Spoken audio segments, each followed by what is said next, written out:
Assalamu alaikum. In this video today I'm going to teach you different kind of the Arabic words, and with the help of these Arabic words you can speak Arabic and you can make different kind of Arabic sentences.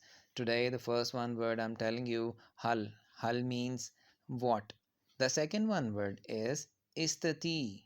Istati means can. Third one word is tatahaddis. Tatahaddis mean talk or conversation. You can also use this one word in different kind of the wording, like you can talk and istati tatahaddis, can you speak like this.